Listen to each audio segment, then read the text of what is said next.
प्रभु यीशु मसीह के प्रिय और मधुर नाम में आप सबों को मेरा नमस्कार। मैं आशा करता हूं कि आप सब अपने अपने घरों में सुरक्षित और भले चंगे पाए जाते हैं और परमेश्वर की भक्ति और परमेश्वर की आराधना करने के लिए एकत्रित हुए हैं।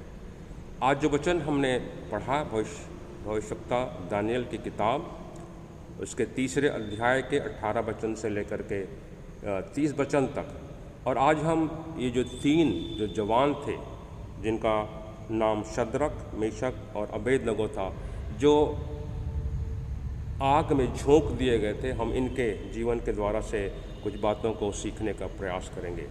दानियल भविष्यवक्ता की जो किताब है वो उसके पहले 6 जो अध्याय हैं उनमें 3 जो राजा थे, नबूकदनेस्सर जो बाबुल का राजा था, फिर उसके पश्चात बेलशस्सर और उसके बाद दारा राजा।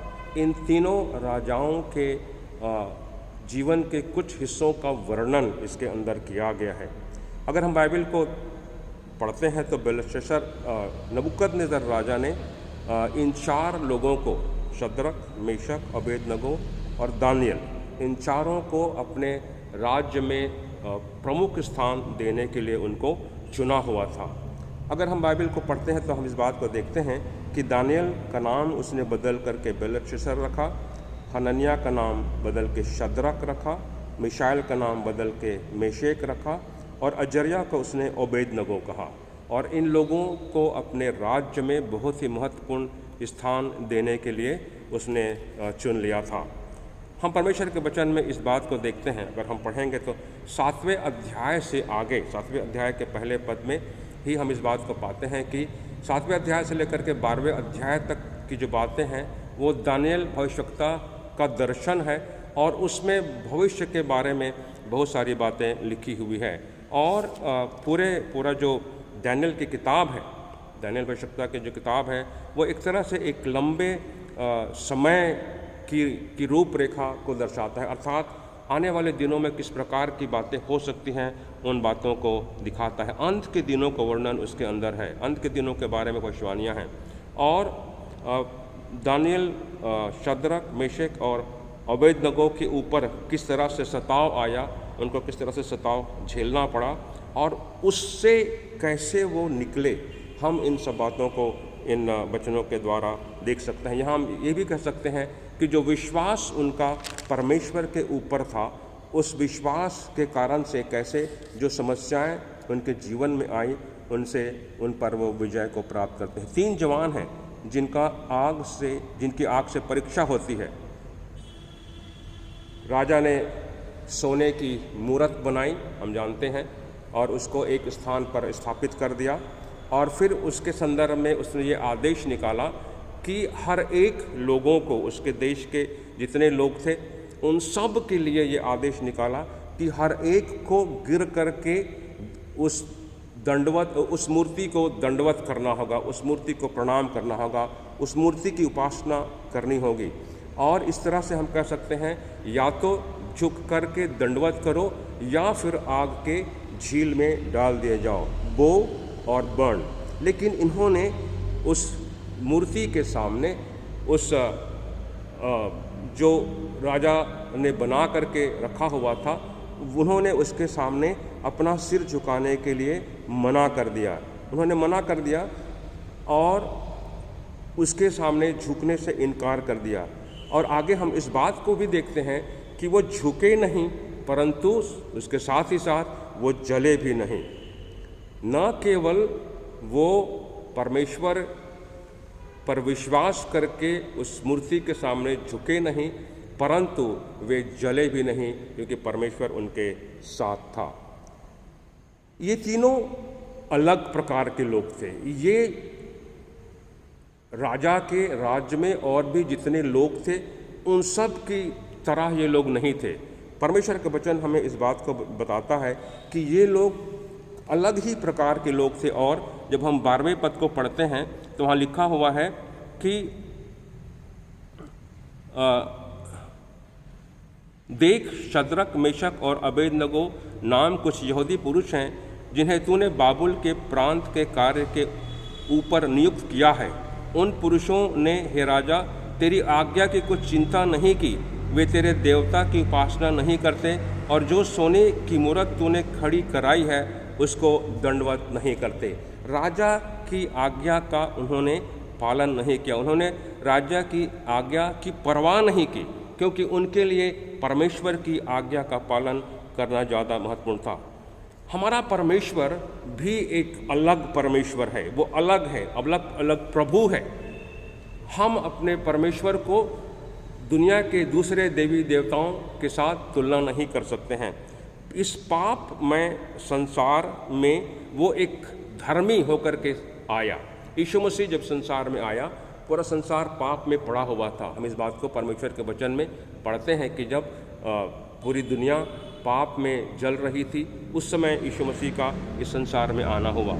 अंधकार से भरी हुई थी पूरी दुनिया में अंधकार था, और तब वो इस संसार में ज्योति बन करके आया। यीशु मसीह ने कहा, मैं जगत की ज्योति हूँ, अर्थात ज्योति की आवश्यकता जहाँ अंधकार होती है वहीं होता है। तो यीशु मसीह हमारे लिए इस संसार में अंधकार में संसार में ज्योति बन करके आए। उसकी शिक्षा अलग एक नए जीवन शैली को दिखाती है।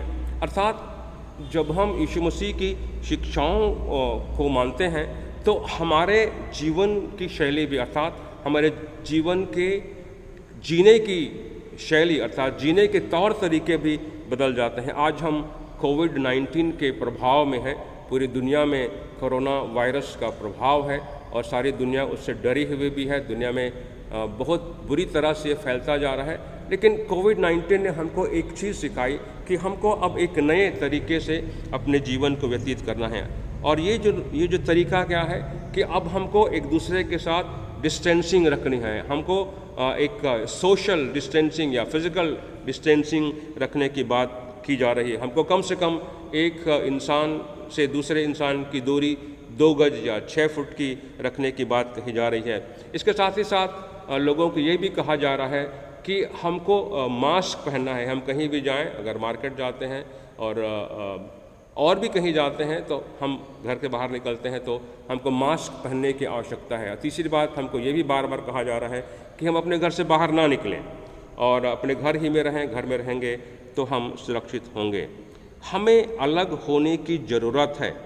सुसमाचार की शक्ति से, सुसमाचार के सामर्थ्य से हमें अलग होना है, हमें अपने आप को बदलना है। हमने पहला कुरिन्थियों उसके पहले अध्याय में इस बात को देखा था 18 वचन में कि क्रूस की कथा नाश होने वालों के लिए मूर्खता है, लेकिन जो विश्वास करने वाले हैं उनके लिए परमेश्वर की सामर्थ्य है। तो हम उस सामर्थ्य को जानते हैं, हम उस सामर्थ्य को समझते हैं कि कैसे हम सुसमाचार के सामर्थ्य के द्वारा बचाए जाते हैं। हमको एक नया जीवन प्राप्त करना है और हमको एक नई सृष्टि बननी है। अगर हम यूहन्ना उसके 3 अध्याय को पढ़ेंगे तो हमको वहाँ निकोदेमुस के बारे में पढ़ने को मिलता है। निकोदेमुस जो था वो यीशु मसीह के पास आया और उसने यीशु मसीह के साथ बातचीत की और ये कहा कि अनंत जीवन पाने के लिए मुझे क्या करना होगा। और यीशु मसीह ने कहा कि तुझको एक नए सिरे से जन्म लेना आवश्यक है। वैसे ही जब हम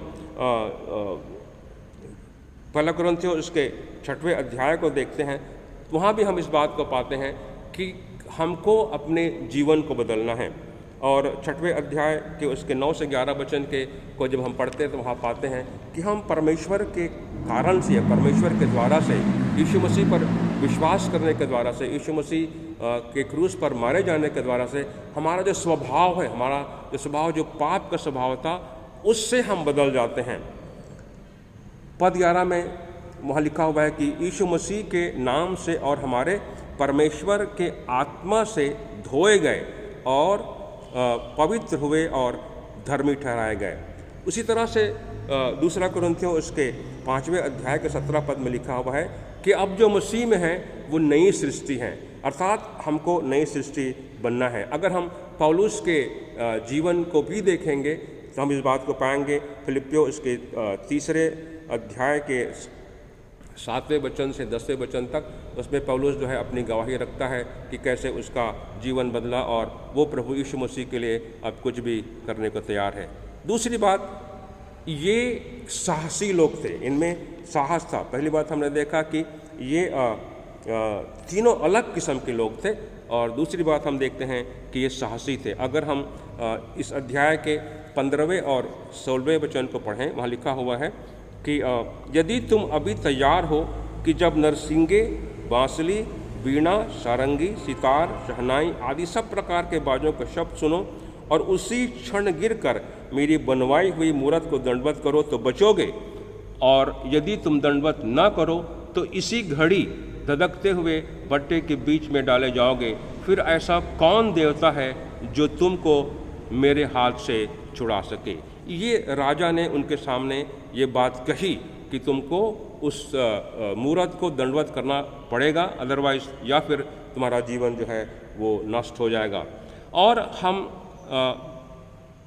इस बात को पढ़ते हैं, देखते हैं कि चूँकि उनमें साहस था, चूँकि उनमें परमेश्वर के प्रति विश्वास था, वे ये साफ शब्दों में कह देते हैं कि इस विषय में राजा उत्तर देने के लिए हमें कुछ प्रयोजन नहीं है, नहीं जान पड़ता। अर्थात जो कुछ तू कह रहा है उसका उत्तर देने तक की भी आवश्यकता नहीं है, वो राजा से वो तीनों कह देते हैं। और उनके मन में किसी प्रकार का भय नहीं है, लेकिन वो चूँकि परमेश्वर पर विश्वास करते थे, वे बड़े साहसी थे। हम जो प्रभु पर विश्वास करने वाले लोग हैं, हम जो मसीही लोग हैं, क्या हमारे जीवन में इन तीनों जवानों की तरह कुछ ऐसी बातें हैं जो हमको एक साहसी, एक करेजियस मसीही के तौर पर सामने लाता है। मसीह होने के नाते हमको अपने जीवन के प्रति एक नया दृष्टिकोण रखना चाहिए। हमारे सामने खतरे आ सकते हैं, शायद जब हम प्रभु यीशु मसीह पर विश्वास करें तो हो सकता है कि हमको हमारे कुछ मित्र छोड़ दें, हो सकता है कि हमको अपने परिवार के लोगों का विरोध सहना पड़े, हो सकता है जहां हम अपनी नौकरी करते हैं, जहां हम काम करते हैं, वहां हमको चुनौतियों का सामना करना पड़े। शायद हम जिस पोजीशन पे हैं उस पोजीशन के ऊपर भी हमको खतरा दिखाई दे। लेकिन प्रियो, परमेश्वर के वचन के अनुसार जब हमने यीशु मसीह को अपने जीवन में ग्रहण किया है तो ज़रूरी है कि हम आत्माओं को जीतने के लिए उत्साह से भर जाएं। हमारे जीवन में आत्माओं को जीतने के लिए उत्साह होना चाहिए। जिस प्रकार से हमारा जीवन बचा हुआ है, हम दूसरों को प्रभु यीशु मसीह के पास लाने के लिए उत्साहित हो जाएं। सावधान रहें कि हमारी गवाही में किसी प्रकार की खोट ना हो। इस संसार से हम किसी भी प्रकार का समझौता ना करें। बहुत सारे लोगों को हम देखते हैं, हम जानते हैं, जो अपने संसारिक लाभ के लिए परमेश्वर का साथ छोड़ देते हैं, प्रभु यीशु मसीह का साथ छोड़ देते हैं और संसार के साथ समझौता कर लेते हैं।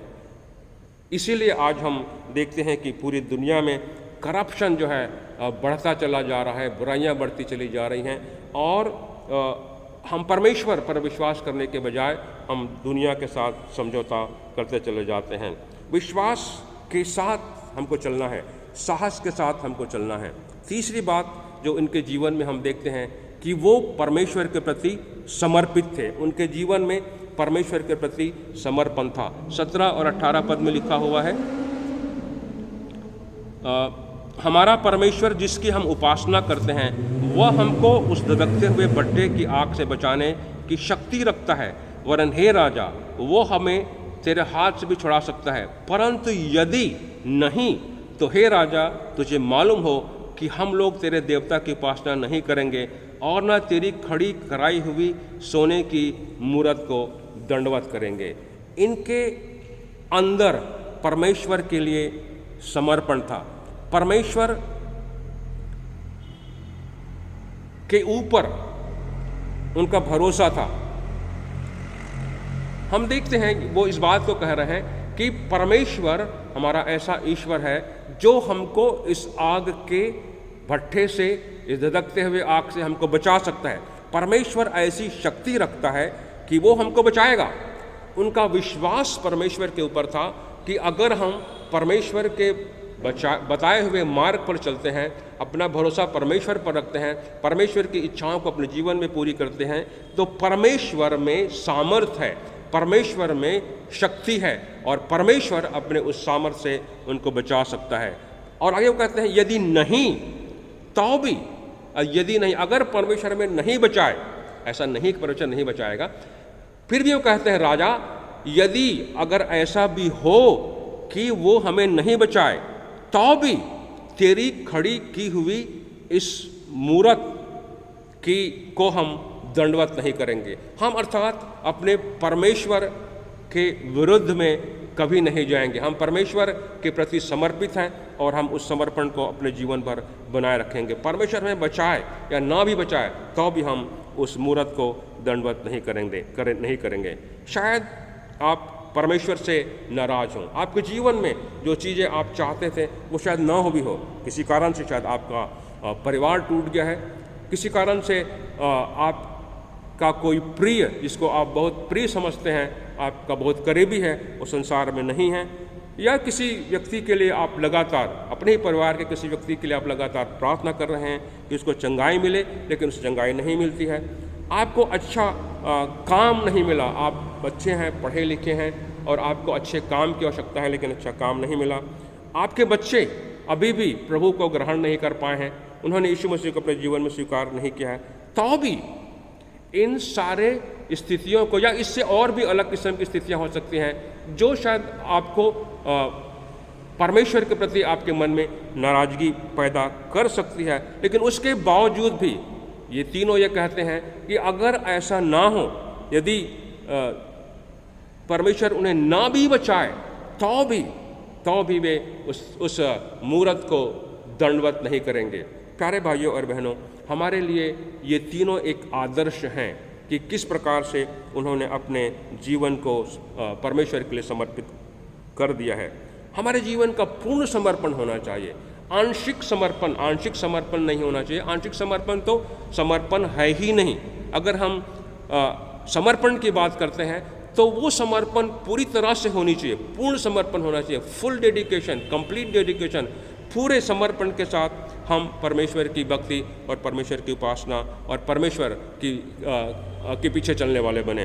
अय्यूब के जीवन को हम देख सकते हैं। अय्यूब अगर उसके 13वें अध्याय के 15 पद में अय्यूब कहता है, वह मुझे घात करेगा, मुझे कुछ आशा नहीं, तो भी मैं अपनी चाल चलन का पक्ष लूँगा, तो भी मैं अपनी चाल चलन का पक्ष लूँगा। उसे पता था कि परमेश्वर उसे कभी नहीं छोड़ेगा, कभी नहीं त्यागेगा, लेकिन तो भी वो कहता है, वो मुझे घात करेगा, मुझे कुछ आशा नहीं रह गई है, तो भी मैं अपनी चाल चलन का पक्ष लूँगा। अर्थात जो परमेश्वर चाहता है, जो परमेश्वर की इच्छा है मेरे जीवन के लिए, मैं वही करूँगा। यीशु मसीह के जीवन को भी हम स्मरण करें। गतसमनी के बाग में जब यीशु मसीह की मृत्यु होने वाली थी, जब वो उसके पहले वो परमेश्वर से प्रार्थना करता है, और हम सारी बातों को जानते हैं कि किस प्रकार से यीशु मसीह ने परमेश्वर से प्रार्थना करके कहा कि हे पिता, मेरी नहीं लेकिन तेरी इच्छा पूरी हो। क्या हम यीशु मसीह की तरह अपने जीवन में इस बात को कह सकते हैं कि हे प्रभु, मेरे जीवन में मेरी इच्छा नहीं परंतु तेरी इच्छा पूरी हो? और अंत में हम इस बात को देखते हैं कि इस कहानी के अंदर कि ये तीनों बचा लिए गए। परमेश्वर ने अपने सामर्थ्य के द्वारा इन तीनों को बचा लिया। अगर हम इसके 25 से आगे के पदों को पढ़ेंगे तो हम देख सकते हैं, वहाँ लिखा हुआ है,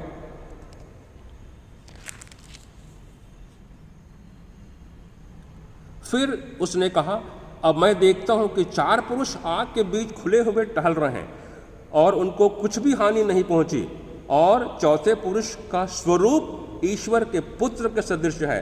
फिर नबूकदनेस्सर उस धधकते हुए भट्टे के द्वार के पास जाकर कहने लगा, हे शद्रक, मेशक और अबेदनगो, हे परम प्रधान परमेश्वर के दासों, निकल कर यहाँ आओ। यह सुनकर शद्रक, मेशक और अबेदनगो आग के बीच से निकल आए।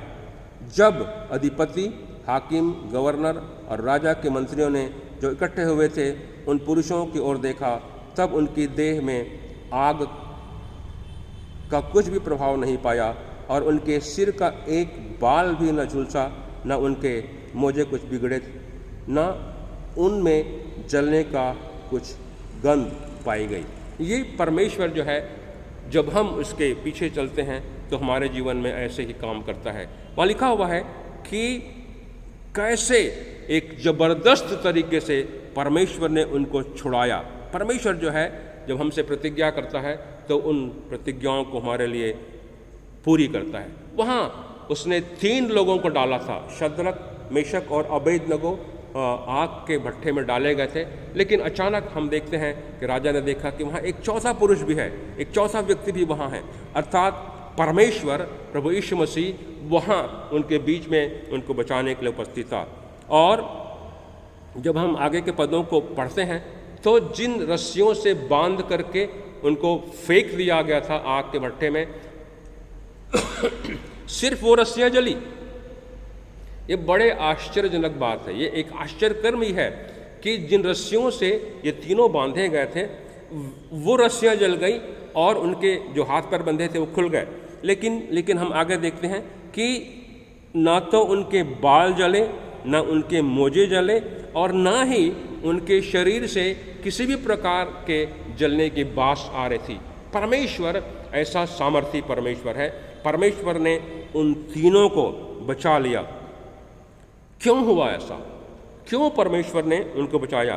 क्योंकि वे उस पर भरोसा करते थे।